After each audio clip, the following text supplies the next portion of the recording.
नमस्कार, मैं हूं आमिल बेग। आप देख रहे हैं सिटी बुलेटिन न्यूज। पेश हैं आज के प्रमुख समाचार। अयोध्या में भव्य दीपोत्सव की तैयारियां अब अपने अंतिम दौर में हैं।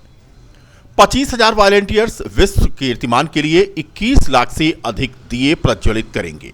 उससे पहले की तस्वीरें हम आपको दिखा रहे हैं कि सरजू की अविरल धारा में किस तरह से रोशनी में फव्वारे रंग बिरंगे जो लगाए गए हैं वो लोगों को आकर्षित कर रहे हैं।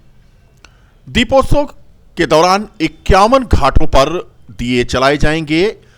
11 नवंबर को दीपोत्सव के दिन 24 लाख से अधिक दिए जलाने के लिए 25,000 से अधिक वॉलंटियर्स लगाए गए हैं। सुरक्षा के कड़े इंतजाम हैं, लेकिन तस्वीरें हम आपको दिखा रहे हैं कि किस तरह से राम की पैड़ी पर लगे ये फव्वारे मन मोहने के लिए काफी हैं। उधर जिलाधिकारी नीतीश कुमार आज पूरे दिन अयोध्या में दीपोत्सव की तैयारियों को लेकर के यहां पर व्यवस्थाओं को देखते हुए नजर आए। जिलाधिकारी ने आगामी दीपोत्सव को सकुशल संपन्न कराने के लिए दीपोत्सव के आयोजन स्थलों और अन्य महत्वपूर्ण स्थलों का भ्रमण करके दीपोत्सव हेतु चल रही तैयारियों का जायजा लिया। यहां मौजूद कर्मचारियों को आवश्यक दिशा निर्देश भी दिया। इस बीच खबर यह भी है कि 9 नवंबर को अयोध्या में योगी कैबिनेट की बैठक भी होनी है। दीपोत्सव से पहले आयोजित योगी कैबिनेट की बैठक भी कई मायने में अयोध्या के विकास से जुड़े कई प्रस्तावों को लेकर होनी है। जिलाधिकारी ने आज अयोध्या में राम की पैड़ी पर 6,000 स्क्वायर फीट में बनाए जाने वाले राम मंदिर मॉडल का भी शुभारंभ किया है। इस मंदिर में खास बात यह होगी कि भगवान श्री राम को विराजमान दर्शाया जाएगा, जो कि विजय मुद्रा में होंगे और 500 वर्षों के संघर्ष के बाद राम मंदिर निर्माण के विजय की गौरव गाथा का ये प्रतीक भी होगा। इस राम मंदिर मॉडल को लगभग 1,08,000 दियों द्वारा पूर्ण किया जाएगा, जो इस दीपोत्सव की भव्यता को बढ़ाएगा। रामनगरी अयोध्या में दीपोत्सव के दिन विशेष प्रकार के दीपक से राम मंदिर प्रकाशित होगा। निर्माणाधीन परकोटे को भी प्रकाशित किया जाएगा। राम मंदिर फूलों से सजा हुआ नजर आएगा और दर्शन के लिए प्रयोग किए जाने वाले 100 मीटर मुख्य मार्ग पर विशेष सजावट की जाएगी। वहीं पत्रकारों को जानकारी देते हुए श्री राम जन्मभूमि तीर्थ क्षेत्र ट्रस्ट के सदस्य डॉक्टर अनिल मिश्रा ने बताया कि 22 जनवरी तक भूतल का कार्य पूरा करने का लक्ष्य है। 31 दिसंबर तक फर्श खंभों पर मूर्तिकारी, गर्भगृह, बिजली, दरवाजे, फैसिलिटी सेंटर, लॉकर निर्माण कार्य, सड़कें इत्यादि को पूरा करने का लक्ष्य निर्धारित किया गया है। आगामी जनवरी 22 को जो निर्माण कार्य चल रहा था, उसके भूतल के निर्माण कार्य का पूरा होना दिसंबर तक निश्चित हो गया है। तो निश्चित हो जाना एक विषय होता है, उस काम की बारीकी से समीक्षा करते हुए 31 दिसंबर तक सभी काम पूरा हो जाए, चाहे वो फर्श के निर्माण का काम हो, चाहे खंभों पर मूर्तिकारी का काम हो, गर्भगृह का काम हो, बिजली का काम हो, दरवाजे जो लगने वाले हैं उसका काम हो, परिसर के अंदर जो बन रहे अन्य पिलग्रिम फैसिलिटेशन सेंटर है उसका काम हो, उसमें लगने वाले लॉकर्स हों, उसमें लगने वाले फर्नीचर्स हों, निर्माण होने वाली सड़कें हों, यूटिलिटीज़ हों, शौचालय आदि का निर्माण हो, इन सब विषयों की समीक्षा जिसकी तिथि पूर्णता की 31 दिसंबर तय हो गई है, उसके लिए अब वो 15-15 दिनों में आकर के समीक्षा कर रहे हैं। आज की समीक्षा में ये ध्यान में आया कि परकोटे का पूर्वी दिशा जहाँ से तीर्थयात्री प्रवेश करेंगे उसका अधिकतम हिस्सा तैयार होकर के प्रवेश मार्ग अच्छा ढंग से दर्शनार्थियों के प्रवेश के लिए तैयार हो जाएगा। सोलर सिटी के लिए आज रामनगरी में काम शुरू हो गया। श्री राम जन्मभूमि तीर्थ क्षेत्र ट्रस्ट के प्लाट तीर्थ क्षेत्र नगर में सोलर लाइट के लिए भूमि पूजन किया गया तथा सोलर लाइट का पहला स्तंभ लगाया गया। राम मंदिर ट्रस्ट के महासचिव चंपत राय की मौजूदगी में नगर निगम के महापौर महंत गिरीश पति त्रिपाठी ने भूमि पूजन भी किया। रामलला के प्राण प्रतिष्ठा के लिए तीर्थ क्षेत्र पुरम में राम भक्तों को रुकने के लिए व्यवस्था की जा रही है। 25,000 राम भक्तों को ठंड में रुकने के लिए यह टेंट सिटी बनाई जा रही है। टेंट सिटी में विद्युत के लिए राम मंदिर ट्रस्ट ने उत्तर प्रदेश सरकार से आग्रह किया था। ट्रस्ट के निवेदन पर सोलर लाइट लगाने का काम प्रारंभ किया गया है। राम मंदिर ट्रस्ट ने उत्तर प्रदेश सरकार को इस बाबत धन्यवाद भी ज्ञापित किया है। सोलर सिटी के तौर पर जल्द ही रामनगरी नजर आएगी।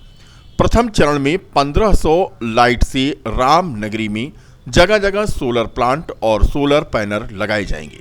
कुल मिलाकर के आज सोलर सिटी के लिए रामनगरी में काम शुरू हुआ और तीर्थ क्षेत्र नगर यानी बाग विजेसी में सोलर लाइट के लिए भूमि पूजन किया गया और उसका पहला स्तंभ लगाया गया। अर्थात सूर्य देवता से प्राप्त ऊर्जा के आधार पर नगर को प्रकाशित कराना।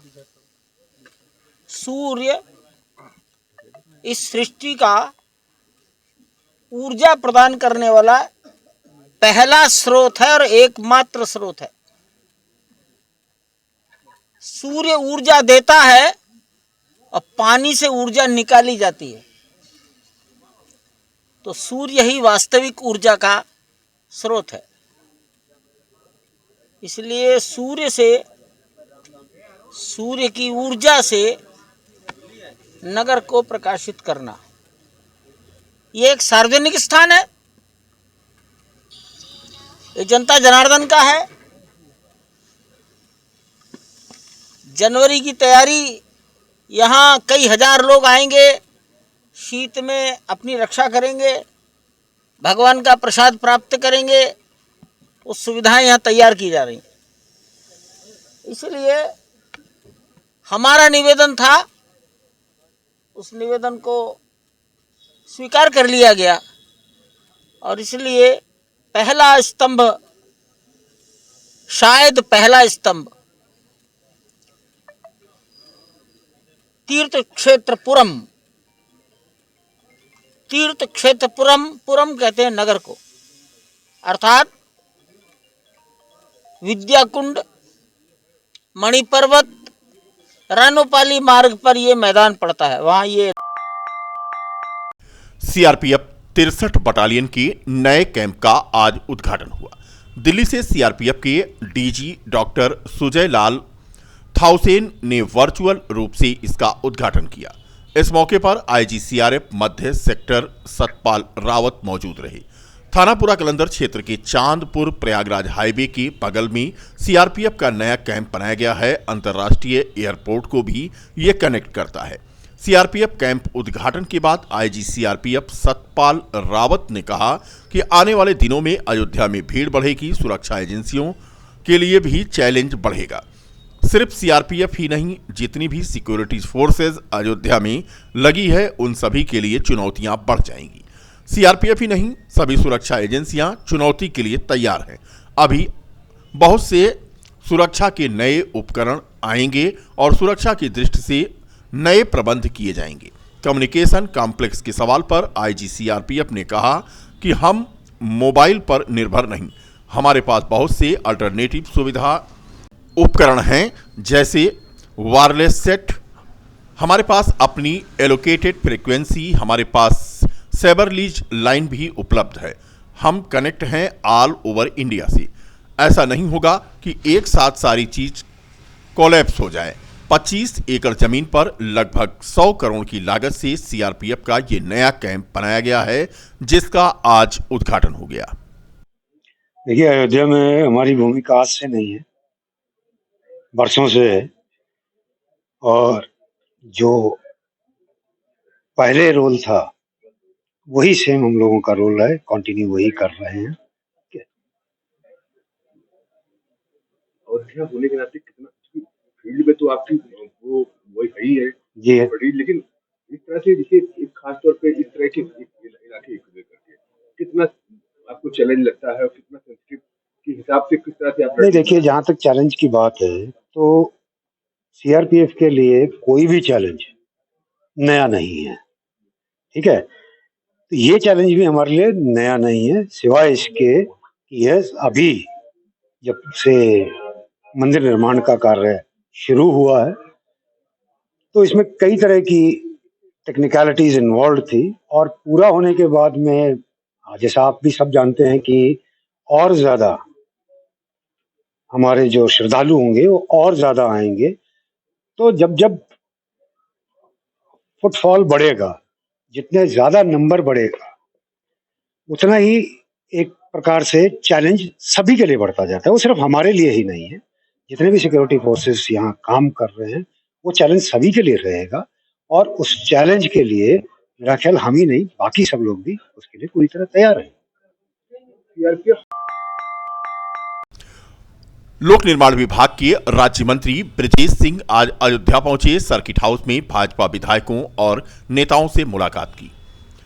इस मौके पर राज्य मंत्री पीडब्ल्यूडी ब्रजेश सिंह ने कहा कि कैबिनेट बैठक अहम होती है। जो भी निर्णय लिए जाते हैं वो कैबिनेट की बैठक में लिए जाते हैं।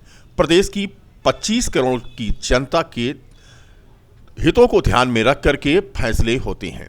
उत्तर प्रदेश सरकार के प्राथमिकता के आधार पर एजेंडे में भगवान राम की जन्मस्थली है और हम सबकी आस्था और आराध्य का केंद्र है। अयोध्या हमारे बिंदु पर रहता है। दीपोत्सव पर हुए सवाल पर उन्होंने कहा कि दीपोत्सव 11 तारीख को है और दीपावली 12 को है। इस बार हम सब का सौभाग्य है कि पूरे देश में 2 बार दीपावली होगी। कैबिनेट में क्या क्या होगा, ये कैबिनेट की बैठक होने के बाद ही उसको बाहर डिस्क्लोज किया जा सकता है। कैबिनेट में डिस्कशन के बाद और कैबिनेट में उससे पहले उसके बारे में कुछ बोलना उचित नहीं है। लेकिन हाँ, ये ज़रूर है कि भगवान राम की नगरी है और आप सब जानते हैं कि जब प्रयागराज में हम लोगों ने उत्तर प्रदेश के यशस्वी मुख्यमंत्री योगी आदित्यनाथ जी के नेतृत्व में एक भव्य दिव्य कुंभ का आयोजन किया था, उस स्थल पर भी माननीय मुख्यमंत्री जी के नेतृत्व में उत्तर प्रदेश सरकार की कैबिनेट बैठक हुई थी। ऐसा ही अयोध्या के अंदर भी उत्तर प्रदेश सरकार अपनी कैबिनेट बैठक यहाँ मुख्यमंत्री जी के नेतृत्व में करने जा रही है। सचिव विज्ञान एवं प्रौद्योगिकी परिषद उत्तर प्रदेश के निर्देशों की कड़ी में छात्रों में तकनीकी एवं विज्ञान की जानकारी प्राप्त करने, उनमें वैज्ञानिक अभिरुचि पैदा करने के उद्देश्य से डीएम, सीडीओ और जिला विद्यालय निरीक्षक के निर्देशन में जनपद अयोध्या की कक्षा 9 से 12 की 100 मेधावी छात्र छात्राओं का चयन करके औद्योगिक भ्रमण एवं वैज्ञानिक व्याख्यान के लिए ordnance factory project Korba Amethi के लिए निखिल सिंह, जिला समन्वयक, जिला विज्ञान क्लब के नेतृत्व में भेजा गया। कार्यक्रम का शुभारंभ वीरेश कुमार वर्मा, वित्त एवं लेखाधिकारी, माध्यमिक शिक्षा अयोध्या द्वारा हरी झंडी दिखाकर किया गया। इस कार्यक्रम में मुख्य रूप से राजकीय बालिका इंटर कॉलेज, राजकीय high school Milkipur, Kanausa convent, Seth Jaipuria, Maharaja inter college, SSP inter college सहित अन्य कॉलेजों के छात्र शामिल हैं। उत्तर प्रदेश द्वारा विज्ञान प्रौद्योगिकी उत्तर प्रदेश शासन द्वारा ये 100 मेधावी छात्रों का जनपद अयोध्या से चयन करके भ्रमण कार्यक्रम आयोजित किया गया है। ये अपने अपने विद्यालय के मेधावी छात्र हैं, प्रथम स्थान प्राप्त करने वाले छात्र हैं। ये आज अमेठी में ऑर्डिनेंस फैक्ट्री में जाएंगे और वहाँ के निर्माण होने वाले विभिन्न उपकरणों के बारे में जानकारी प्राप्त करेंगे और उसकी रिपोर्ट फिर शासन को भेजी जाएगी। कौन कौन विद्यालय के बच्चे इसमें होंगे? इसमें मुख्य रूप से जीजीआईसी के, कनौसा गर्ल्स इंटर कॉलेज के, महाराजा इंटर कॉलेज के, एसएसबी इंटर कॉलेज के, जयपुरिया स्कूल के बच्चे चयन किए गए हैं। अच्छा, आज इसको झंडी दिखा करके किसने रवाना? आज इस कार्यक्रम के मुख्य अतिथि श्री वीरेश कुमार वर्मा सर, वित्त एवं लेखाधिकारी, माध्यमिक शिक्षा विभाग सर ने झंडी दिखा करके बस को रवाना किया है। क्या मैसेज देंगे इस कार्यक्रम? मैं यही मैसेज देना चाह रहा हूँ कि जो छात्र जा रहे हैं ये अपने अपने विद्यालयों के मेधावी छात्र हैं और ये मैसेज लौट करके अपने पूरे विद्यालय में देंगे और निश्चित रूप से सभी बच्चों के लिए को प्रेरित करने का कार्य करेगा कि वो विज्ञान और तकनीक को समझें और अपने अंदर वैज्ञानिक सोच का विकास करें। विकासखंड बीकापुर की ग्राम पंचायत भरहू खाता के ग्राम प्रधान मथुरा प्रसाद गुप्ता ने आरोप लगाया है कि उनके गांव में जल मिशन शक्ति योजना के अंतर्गत हर घर जल योजना को लेकर ग्रामीणों में गहरा आक्रोश व्याप्त है। लोगों को मनाल है कि ग्राम सभा में पाइपलाइन तो बिछा दी गई, मगर ग्राम पंचायत द्वारा निर्धारित की गई भूमि पर अभी तक पानी की टंकी का निर्माण कार्य नहीं शुरू हो पाया है। हम अपनी बात कह रहे हैं। जल जीवन मिशन कार्यक्रम के तहत ग्राम पंचायत की बैठक में सर्वसम्मति से निर्णय लेकर पानी की टंकी के लिए प्रस्ताव पारित कर भूमि का चिन्हित किया गया। ग्राम प्रधान का बैंक खाता भी खुलवा दिया गया।